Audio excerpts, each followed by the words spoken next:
Hi, this is Adam, This is Dave, and you're listening to Fiction. or nonfiction.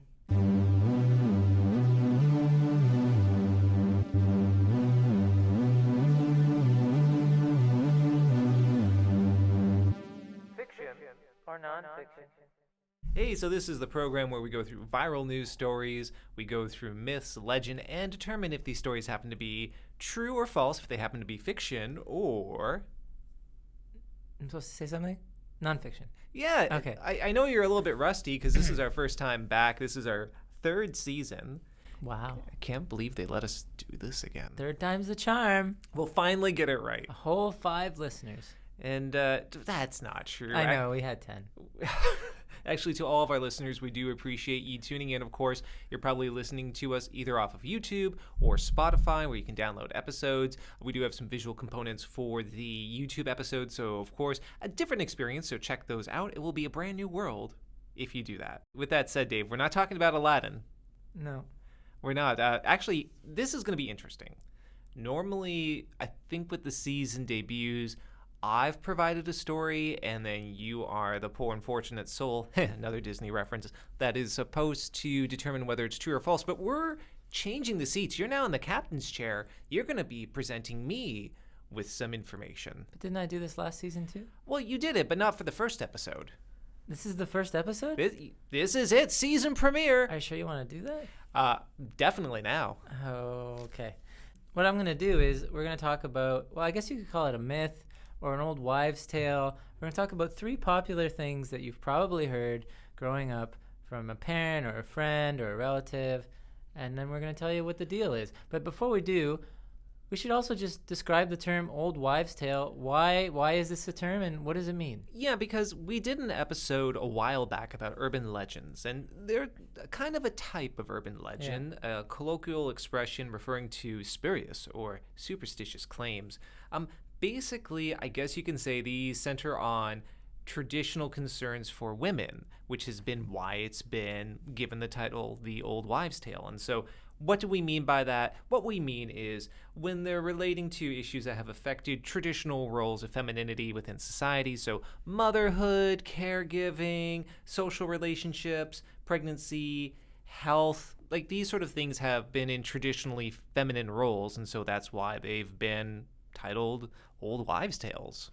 And when I was a kid, I thought it was called Old Wise Tales. You know, it's funny. I thought the same thing. I was like, but they don't sound so wise. You know? Well, I heard there was a little bit of a shift of the colloquialism where they started being called Old Wise Tales because they are always supposed to impart some sort of lesson or idea.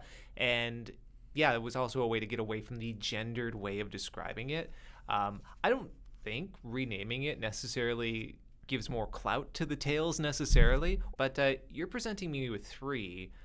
You know, in your estimation, what do you think I'm going to get? Am I going to score 100 on this? Am I going to get like 30%? What do you think I'm going to get for this? I have very low expectations. Most people who know me. But I think you might be able to get these, at least most of these. So I'm going to have 3 different things that you've probably heard growing up, and we'll talk about them, and then we'll discuss them a little bit. What I want to ask you is this fiction or nonfiction? So this is a story. This is fiction or nonfiction. That is the show. Is this story true or not? Oh, okay. Okay, is it fiction or nonfiction? Yeah, okay. So here's the story. You know, it's a summer day, or maybe it's not summer. Maybe it's fall, maybe it's winter, but probably... What if it's a brisk spring evening? It could be. I love brisk spring evenings. But in this case, it is most likely probably a summer day. Okay. Because, you know... you're eating watermelon, and they're like, here's some watermelon, but don't eat the seeds. If you eat the seeds, a tree is going to grow, or watermelons are going to grow out of your stomach. So, who is this nebulous they? Is it the people selling me the watermelon? Because I've never had anyone tell me that. No one's ever told you this. Okay, no, but I have heard of this legend, so maybe what we should do after each one of these, we talk about if we've heard these. I will admit, I've heard something like that. But the actual old wives' tale you're describing, if you swallow the seeds, a tree is supposed to grow out of your stomach? Or a watermelon. Well, I was going to say, like, watermelons, I don't know if you realize this, Dave, or listeners, they tend not to grow on trees. Yes, I know that. Oh, I just want to make sure. But these are things that have been said by children to children. So Well, sometimes adults to children, yes. or adults to Oh adults, yeah, you know what? There's no limit. or sometimes adults to inanimate objects, Right. depending how lonely you are. Or wow. Or sometimes someone to a dog. I mean, I would just say, dog, please don't eat my watermelon. But I think dogs like watermelon. Anyways, Can we test that? No, okay, we're getting off we're track. getting Let's get back to sidetracked. this. Yes. my question is this true? If you eat seeds of a watermelon, will a watermelon grow out of your stomach? Okay, well, this is patently false. Think so? I'm pretty sure. Now, I'm going to give my reasoning why, and then you can tell me the reasoning behind whether this is truth or fiction. For me, you can't grow fruit in the acidity of a stomach. Like, we have so many, like, complicated biomes happening within our stomach that don't facilitate the growth of plant life. So obviously with the acidic quality, it would just eat through the seeds. Now I imagine if the seed has something within it that could hurt your stomach, that could be maybe why the story was told, to prevent people from children specifically from swallowing the seeds so it doesn't hurt their tum-tum. But no, there's just no possible way for anything to take root within a human body and to gestate into a full watermelon. Well, you're correct. That can't happen. And actually, it's just the thing that I think parents say to kids, or other kids say to other kids, just so they don't eat the seeds, maybe. But, you know, there's some people even, they roast the seeds or they cook them and you can eat them, kind of like pumpkin seeds. So it's a similar thing, and they're not actually bad for you, but they do grow watermelons without seeds. You can get seedless watermelons, right? Yeah. But So I believe you can get square watermelons in Japan. square ones? Yeah, they like have certain growers that will manufacture them. They'll grow them, but they are basically decorative items. So you actually have to spend, like, I think what's equivalent to hundreds of dollars for U.S. funds to actually purchase one in Japan. It's a whole lot of square. It's a whole lot of melon. Whole lot of melon. But Apparently, they also taste horrible. But if you're wondering where I got this information from, there's many articles online. But this particular one came from the website healthline.com, who sources it from a study that was done at a university, PSU, Pennsylvania State University. Not a Pencil State University, Pennsylvania. That's right. They study things, not just pencils.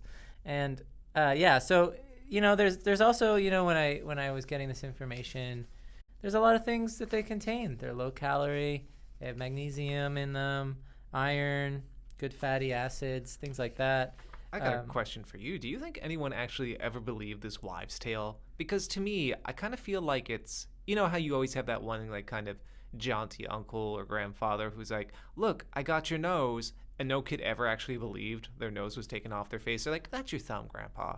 Like, do you think anyone actually fell for that? I think some maybe have, but I think it's just in general, just so you don't eat a whole bunch of seeds. Because I could imagine maybe if you cook them, or, you know, maybe in small quantities, they're not bad. I do imagine if you have, like, especially for a child, what would be the equivalent of maybe a cup of these watermelon seeds? It probably would be hard to digest. So Yeah. I can see why this tale is told, to give more of a, I guess, a concrete ramification or consequence. Yeah, so it's just the thing people say. It's not really gonna affect you.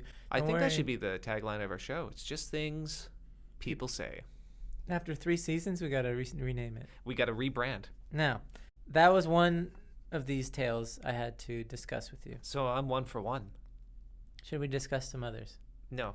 Okay, let's go. No. That would be a very short episode. Dave, I am hungry for this. Hopefully you have another food-related item, which Actually- also you're continuing your trend of food-related. Actually, it's all food related today, except maybe some of my facts, but we'll get to that later.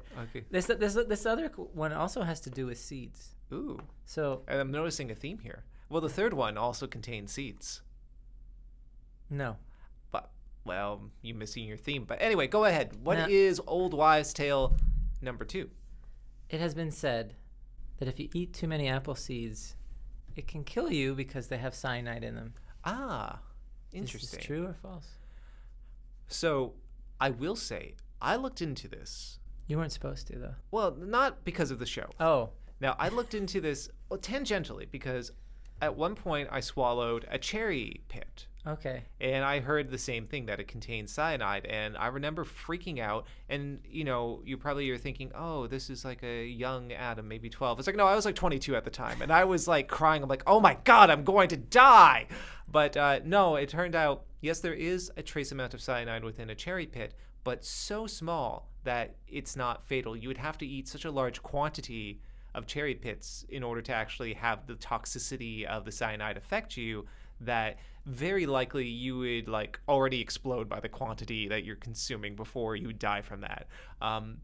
So I would say, based off of that information, it's probably the same thing with the apple seeds. I would imagine, yes, there is a trace amount of cyanide within them, but probably so minute that it wouldn't actually be fatal if you swallowed a couple of these seeds. Okay, we're going to come back to that. What? I want to talk about some recent things, because when we started doing this podcast, one of the reasons was just to talk about different things. Maybe sometimes they post something online. You're like, I don't know if that's true or not. I thought it was because we were bored after lunch. But or yeah, we were that bored too. after lunch. We couldn't move because we ate too much food. Too many apple seeds. Too many apple seeds. Well, now we know why. But there was some stuff that got posted and spread on Facebook. As we know, Facebook is 1,000% accurate most of the time. That's incorrect. You cannot be above 100% accuracy by the definition of percentage. Okay, so anyways, USA Today published an article a couple of years back, and it was just about this. Apple seeds do contain cyanide, but not enough to kill. So this post on the Facebook, which, as we mentioned, 1,000% accurate, said that here's some facts that can blow your mind. Eating 20 apple cores will kill an adult, while eating less can result in paralysis, coma, and brain damage. This post was shared more than 5,000 times, and there's also a large variety of comments on this post. So people started to go, wait a minute, is this true? And what is the story itself again? About apple cores, I believe you mentioned? Apple seeds containing cyanide. Which is, as you said, true, but then you mentioned this article about apple cores? Well, that's what it said in the article. Okay, go on. That's what it said on the Facebook. They said if you eat the apple core, they didn't say seeds. So they just said, and how many apple cores was it before? They said it 20. Was 20, and it Yeah. would be fatal for an individual. And you can also get Interesting. brain damage and other medical issues. But here's some of the comments that were written. I'll read those to you. Do we have sources for these comments, or are we just leaving They're from this USA Today article. Oh, so are the comments from readers of USA Today? No, it's from one of these posts. Okay, but this is, so we're gonna leave this anonymous. We're not gonna source who Yeah, I said don't know this. who it is. Okay, so just for the sake of anonymity, don't worry. If this was you, you will not be quoted directly. But go ahead. What is the what are some of the things that were Two posted? comments from one of these many 5,000 shares. I always eat my apples with seeds. Nothing has ever happened to me. I used to eat close to 5 apples a day, one commenter wrote. Another one said, I had a cousin, an old country doctor, who recommended eating an apple a day, including the core and the seeds. He died just prior to turning 100. Interesting. So it's just this thing, misinformation was spread. And this is just an example of how these things can actually happen and how it is important to get your information from proper sources. These people were just saying random stuff on the internet. If they would have looked into it. Now, with this too, I do also want to, not to play devil's advocate necessarily, but just keeping in mind, just because someone says my uncle or my dad ate like a full apple every day for his entire life and he lived to 100, I think about those people who are like, my auntie smoked and drank gin and ate red meat every day of her life and she lived to be 110. It's like, well, your aunt has incredible metabolism. It doesn't necessarily mean that's good for everybody. Yeah, it has more to do than just that. Yeah, I mean, there's a lot of like life context that happened there, but as you said, like regardless of the sort of anecdotal stuff, there is actual information showing the levels of cyanide within apple seeds. Yeah. So if you look this up, you can get it from most any website. I got here. I'm just pulling this from Encyclopedia Britannica, a very notable source. It's reliable. It's fact checked annually. Yeah, it's been fact checked, and they often update their articles if there's changes, and they'll let you know. But you can find it anywhere. Even if you go on Wikipedia, there'll be some information there. Although it's not always the most reliable source because anyone can change that. That is true. Always check the sources on the Wikipedia article. That's always at the bottom. But anyway, what does it say, David? Okay. Well, this is what it says on Encyclopedia Britannica. Apple seeds can indeed be poisonous, but it takes quite a few of them to kill you, and only if they've been crushed. Apple seeds and the seeds of related plants such as pears and cherries contain amygdalin. It's a form of cyanide and sugar, and it's something that mixes those two together. And when metabolized in the digestive system, this chemical degrades into a highly poisonous hydrogen cyanide. But a lethal dose of this can kill them within minutes, but it takes so much. It can kill you within minutes? If you have a very, very, very, very, very large dosage. So how many apples would I need to eat? So according to this, they need to be crushed, and we can also process a large amount of chewed seeds in our system. But the average adult would need to eat anywhere from 150 to several thousand crushed seeds, depending on the apple variety, to even be at a risk of getting cyanide poisoning. And the average apple contains about 5 to 8 seeds. So unless someone has been eating their 18th consecutive apple core and has been meticulously chewing all the seeds, they should be fine with their occasional absent-minded core chomping. So okay. Even that, it's like, if you're like, I'm going to put some crushed apple seeds into this person's food, don't do it, first of all. But if you're going to need a lot more than 5, so. I find this interesting because I know cherry pits are used for certain liqueurs. Like, I believe it's called Kirsch, is a type of liquor that's made through fermentation of these seeds in like an alcohol base. Mm-hmm. And I would imagine they could do similar things with apples. It probably offsets some of the toxic effects of the cyanide. What I'm wondering is, why this warning to people? Because as you said, you'd need a very high quantity of seeds to be crushed. Like, why would this be told to children to warn them not to consume seeds? Again, I think it's one of those things, it's like when you're learning to eat foods that have seeds in them, don't eat the seeds. You don't have to eat the seeds. So it's just like a catch-all, like, avoid it sort of scenario. I also wonder, too, if people did understand on some level that you could have this toxic compound with the cyanide extracted from apple seeds, and they just kind of jump to a conclusion knowing about this and just assuming, it's all quantities of apple seeds. Yeah, and some don't even have complete quantities. It varies. So there was a study in 2014. This comes from an article that was in The Guardian from 2015 based on a 2014 study. It says basically the same thing I just said, where it takes a large amount of seeds in order to do this. So you would need 150 to several thousand crushed seeds, and they would have to be a very specific kind, because some don't have the cyanide, some have a little, some have a lot. It's varying for different kinds. I didn't realize that apple poisoning was so complex. It is, I guess. I don't know. But I think another component of why maybe, because, it's been in movies, it's been in stories, it's like, there's cyanide in that. Agatha Christie had many novels where there was cyanide involved in a murder mystery, right? So, and there's many other movies and things too. But, I think it's just one of those things, kind of like the watermelon thing. This one is a little more concerning because you're like, there's cyanide in apple seeds.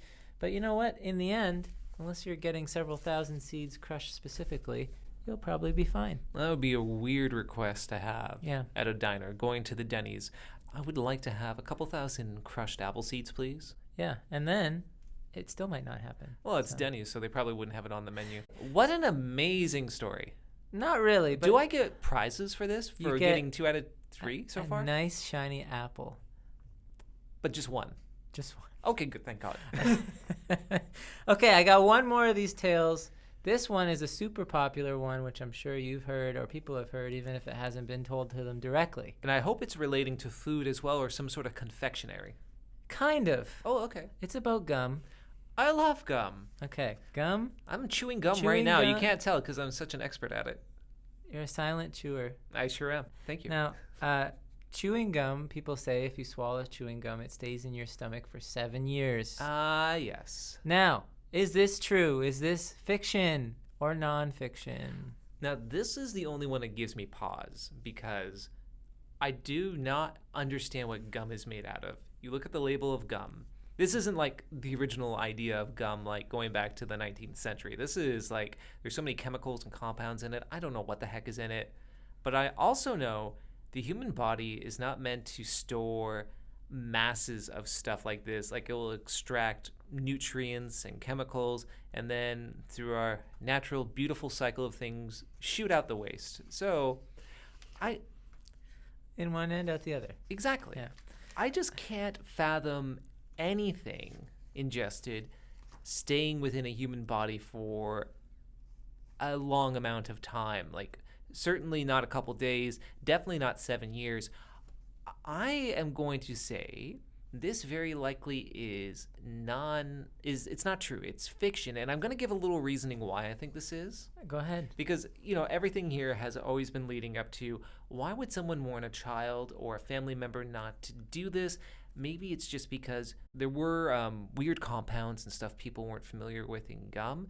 And so just to offset any potential health effects, mothers would just tell their children, parents would tell their children, family members would tell each other, don't swallow gum, as just kind of like a warning, because it will get stuck in you and then you'll get backed up and you'll die.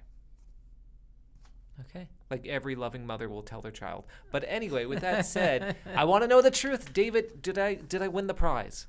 You are partially correct. I love hearing that. Wait, Okay. partially. No, you are mostly correct. Mostly. Okay, but there's a sliver where I'm not. Okay, Okay. I'm intrigued. Here's Tell the me. reason why. Okay. Will swallowing gum stay in your system for 7 years? No. But it does take longer than normal things to be Ah. processed by the human body. Interesting. So I got some information here, and I'm going to read a bunch of it out from the Mayo Clinic. Mayo Clinic is a very reputable. I always prefer the Medical? Hellman's Clinic myself. Yeah, well, we don't have the Cool Whip Clinic here. This is the Mayo Clinic. Very reputable medical institution that has a lot of information and facts. And For the public as well. So And there for the are public, there yeah. is the Mayo Clinic website where you can go to and you can get a lot of good information. And while of course we would never say self-diagnose over going to see a professional medical doctor or anything like that, it does give some pretty indispensable information and valuable insight into diseases, to, I guess you could say, like, consequences of certain actions, such as swallowing gum, for example. yes, and here's where I'm going to give a little bit of some detail on this. So it's an old wives' tale. Folklore suggests that if gum is swallowed, it stays in your stomach for 7 years and can't be digested. That's just not true. If you swallow gum, it's true that your body can't digest it right away. Oh, actually, it can't digest it, but it eventually just comes right out. But the gum doesn't stay in your stomach. It moves through relatively intact through your digestive system until, it comes out the other end. But on very rare occasions, large amounts of swallowed gum, like say, for example, you're swallowing several pieces of gum a day, that could cause problems in children, like maybe blocking of the intestines, which could cause constipation. So that does make sense. So that's if- generally why it's discouraged. And I could probably imagine that there was some popular story published that worried families, and so therefore it kind of spread as this urban legend, this old wives' tale, as we've been saying, where someone's like, don't swallow that gum. Didn't you hear about that one kid that had to get their stomach cut open and have it removed? Like, who was the one from Willy Wonka, the one that swallowed the gum? Was that Veruca Salt? Maybe. Okay. I can't remember specifically. You're right, though. There's a lot of different things in gum that are because gum is not food. So No matter what 5-year-old Adam thought. right. So it has a lot of different things in it, and it can be indigestible. But if repeatedly swallowing gum can cause to abdominal pain, constipation, gas, and a few other things. But it's just a thing that is generally don't swallow a lot of gum. You swallow gum, okay, it's gonna happen, but don't do it all the time. Don't do it in large amounts. But yeah, that's the general bottom line, I guess I should say. It won't take 7 years, but it can take several days to pass through your system.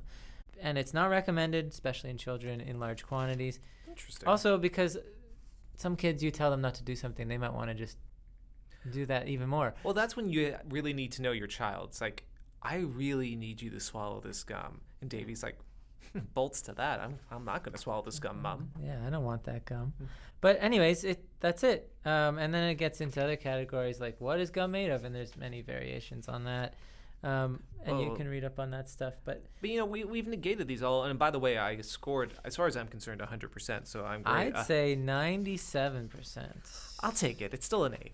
Actually, I'd say you got a good score there, Adam. Thank you. Congratulations. But here's another thing, though, because we've talked about all of these, and these are old wives' tales that are false. They're fiction. In your research, did you come across any old wives' tales which were true? I really just focused on these three.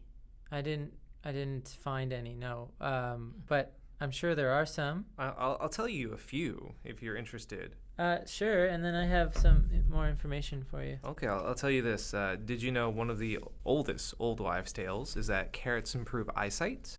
Oh yes, okay, that's not true. That is kind of true in the sense where it contains a particular vitamin. And do you know what that vitamin is? Vitamin C. It's actually vitamin A. I wish it was vitamin C I because was joking because of carrot. yeah, vitamin C for carrot. That's what it stands Yeah. for. So it's not completely factual. Like, you know what? It just improves by proxy, like a certain vitamin that will improve eyesight. There's one. This one's not true. An apple a day keeps the doctor away. Not if it's got cyanide. Nope, not if it has cyanide. If you're eating an apple in the middle of traffic, you're still gonna have to see a doctor after you get hit by a bus. Something I also wanted to add, there is this really great book that we have here at the Windsor Public Library, and there's a lot of e-resources. You can find different variations on superstitions, myths, things like that. But there is a specific book, and it goes all the way back to like 1800s and earlier if possible. And it doesn't necessarily say if things are true or not, but it just lists a bunch of superstitions and myths that have been around for a long time. And it's called Superstitions, and it's by, and there's a dash between it, super-stitions. And it's by Deborah Murrell, Murrell. And it's a pretty cool book. There's a lot of cool. interesting things in there. Dave, you know what? I feel like I've been thoroughly educated, but I feel like there's a lingering sense that I could use a little bit more edification. Is that the rustling of a David fact? A random David fact, perhaps? Sure. Okay, I have a question for you, and you have to tell me if the answer is true or false. Okay. A lightning bolt is 5 times hotter than the surface of the sun. I'm pausing because I honestly don't know the answer. 5 times, like, I'm impressed that there's a particular measurement which makes me think this has to be true.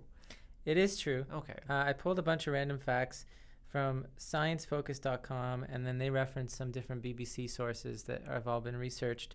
There's basically 100 different weird facts. And I you're going to pulled some. read every single one. Buckle in, No. folks. This is a long episode. No, I'm just going to read this one. So the charge carried by a bolt of lightning is so intense that its temperature has a temperature of 30,000 degrees Celsius or 54,000 degrees Fahrenheit, which is 5 times hotter than the surface of the sun. Wow.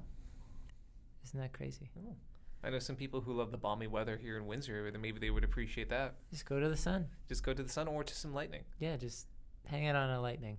Yeah, asterisk, please don't hang out in Yeah, lightning. please don't do that. An old wives' tale. Definitely, if you are trying to avoid being struck by lightning in a big thunderstorm, do not find sanctuary under the tallest tree with a piece of sheet metal over your head. I think that's actually true. Don't do that Yeah. because it will attract the lightning. That will definitely attract the lightning. That's not a wives' tale. That No, is that's an actual- science. Yeah, that's an actual fact. Don't do that. With that said, Dave, that was a great first episode for this season, and I can't wait to see what else you have. Next week, we're going to be back, and I'm going to present Dave with a story that could be true or false, but you're going to have to tune in then to find out. Remember, you can check us out online at windsorpubliclibrary.com. You can check us out on our YouTube and as well as our Spotify page. But until next week, this has been Adam and Dave, and this has been Fiction Or nonfiction.